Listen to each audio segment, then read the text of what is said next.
একটা দায়িত্বশীল পদে থেকে সমস্ত ক্রিকেটারদেরকে অপমান করে কথাবার্তা বলা, এটা এটা কিভাবে একজন এটা কিভাবে সম্ভব হলো আমি বুঝতে পারছি না আর কি। খুব দুঃখজনক, খুবই দুঃখজনক। 16 মাসের মধ্যে 2000 আন্দোলন হয়েছে রাস্তাতে। হায়ের পক্ষে বলার অধিকার যেমন সবার আছে, নায়ের পক্ষে বলার অধিকারও সবাই আছে। আমরা তো প্রথম থেকে কোনো ভানভনিতা করছি না, আমরা সংস্কারের পক্ষে। আপনাকে ক্রিকেটের কথাটা একটু বলি। ক্রিকেটেরটা তো খুব অনাকাঙ্ক্ষিত পরিস্থিতির কারণে হয়েছে।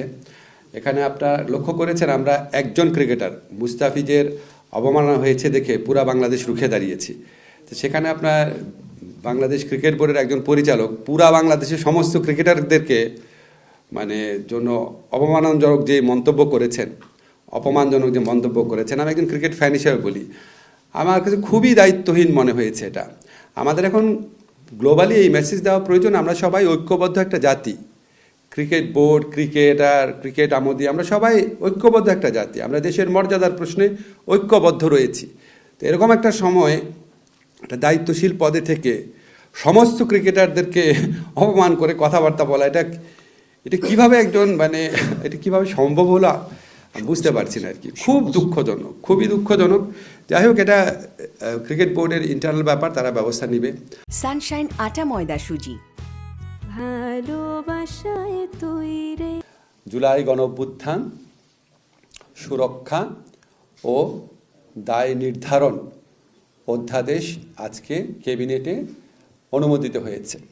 এটা আশা করি আগামী 5-7 দিনের মধ্যে গেজেট নোটিফিকেশনের মাধ্যমে আইনে পরিণত হবে। এখানে আমরা মূলত যেটা করেছি সেটা হচ্ছে, জুলাই গণ অভ্যুত্থান কালে রাজনৈতিক প্রতিরোধের উদ্দেশ্যে সংগঠিত কার্যাবলী থেকে জুলাই গণ অভ্যুত্থানকারীদের দায়মুক্তি দেওয়া হয়েছে। রাজনৈতিক প্রতিরোধ বলতে আমরা বুঝিয়েছি ফ্যাসিস্ট সরকারের পতনের মাধ্যমে গণতান্ত্রিক শাসন ব্যবস্থা পুনরুদ্ধারের লক্ষ্যে সংগঠিত যে কার্যাবলী ছিল, সে সমস্ত কার্যাবলীর ফৌজদারি দায় দায়িত্ব থেকে জুলাই গণ অভ্যুত্থানকারীদের দায় মুক্তি দেওয়া হয়েছে। এটা হচ্ছে জুলাই এবং অগাস্টে সংগঠিত কার্যাবলী, জুলাই অগাস্টে। এখন প্রক্রিয়াটা কি হবে? প্রক্রিয়া হচ্ছে, অলরেডি যদি কোনো মামলা হয়ে থাকে জুলাই গণ অভ্যুত্থানকারীদের বিরুদ্ধে, ফৌজদারি মামলা, রাজনৈতিক প্রতিরোধের উদ্দেশ্যে সংগঠিত কার্যাবলীর কারণে যদি কোনো ফৌজদারি মামলা হয়ে থাকে, তাহলে সেই মামলাগুলো প্রত্যাহার করার পদক্ষেপ সরকার নেবে এবং এখন থেকে নতুন কোনো মামলা করা তাদের বিরুদ্ধে জুলাই অগাস্টে সংগঠিত রাজনৈতিক প্রতিরোধের উদ্দেশ্যে সংগঠিত কার্যাবলীর দায় দায়িত্ব থেকে এর জন্য যদি কোনো নতুন মামলা করা হয়, সে নতুন মামলা করা যাবে না। অলরেডি যে মামলা করা হয়েছে সেগুলি প্রত্যাহার করা হবে, আর নতুন কোনো মামলা করা যাবে না। আপনারা কয়েকটা জিনিস লক্ষ্য করবেন, আমি বারবার রাজনৈতিক প্রতিরোধের উদ্দেশ্যে শব্দটা ব্যবহার করছি। জুলাই এবং অগাস্ট মাসে কেউ যদি রাজনৈতিক প্রতিরোধের নামে ব্যক্তি এবং সংকীর্ণ স্বার্থে কোনো হত্যাকাণ্ড ঘটায়, সেটার ফৌজদারি দায় দায়িত্ব থেকে সে রেহাই পাবে না। এখন কোনো হত্যাকাণ্ড ব্যক্তিগত এবং সংকীর্ণ স্বার্থে জুলাই গণ অভ্যুত্থানের সাথে রিলেটেড না, রাজনৈতিক প্রতিরোধের উদ্দেশ্যের সাথে রিলেটেড না, লোভের বশবর্তী হয়ে বা প্রতিশোধ স্পৃহা থেকে ব্যক্তিগত এবং সংকীর্ণ স্বার্থে কেউ যদি হত্যাকাণ্ড ঘটায়, তাহলে করা হয় নাই।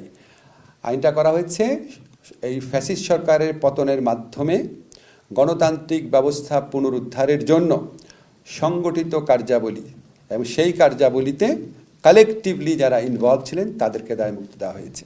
গণভোটের পক্ষে যে প্রচারণা চালাচ্ছি, এটা সংস্কারের প্রতি যে আমাদের কমিটমেন্ট, সেই কমিটমেন্ট থেকে করা হয়েছে। আমরা প্রথম থেকেই বলেছি, আমরা চাই বাংলাদেশে অনেক সংস্কার হোক, যেটা আমাদের পক্ষে করার কথা সেগুলো তো আমরা করছি।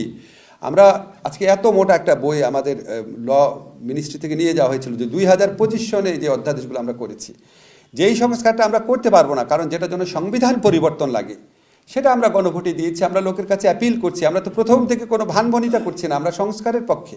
আমাদের তো এই ধরনের অধ্যাদেশের নজির আছে, আমাদের সাংবিধানিক প্রোটেকশন আছে আর্টিকেল 46-এ, সারা পৃথিবীতে নজির আছে।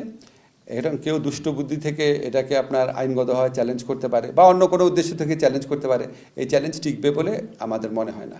না, আমাদের শোনেন, হায়ের পক্ষে বলার অধিকার যেমন সবার আছে, নায়ের পক্ষে বলার অধিকারও সবাই আছে। আর রাস্তাঘাট আটকে রাখা, আপনাকে কি বলবো, আমাদের মনে হয় 16 মাসের মধ্যে 2000 আন্দোলন হয়েছে রাস্তাতে। এখন আপনার গণ অভ্যুত্থান বা বিপ্লবের পরবর্তী সময় মানুষের এক্সপেকটেশন অনেক বেড়ে যায়, কিন্তু এক্সপেকটেশন যেই মাত্রায় বাড়ে সবার আবার দায়িত্ববোধ সেই মাত্রায় বাড়ে না। এখন যদি মনে করা হয় ধরেন এই সরকার তো আপনার আমাদের সরকার, আমরা যা বলবো তাই শুনবে, এটা ঠিক আছে, কিন্তু আপনি একটা আন্দোলন করতে গিয়ে কত মানুষের যে কষ্ট হচ্ছে, আমরা সবাই ওয়েট করছি উপদেষ্টা পরিষদ, আল্লাহর রহমতে আমাদের মেয়াদ 1 মাস পরে শেষ হবে। আমি খুব আগ্রহ নিয়ে দেখবো যে কত রাস্তায় আন্দোলন হয় এরপরে, সেটা তো স্বরাষ্ট্র মন্ত্রণালয় বলতে পারবে। তবে আমার মনে হয় কি, রাস্তাঘাট বন্ধ করে দেওয়া, আটকে রাখা, এটার বিরুদ্ধে আমাদের সামাজিক প্রতিরোধও দরকার।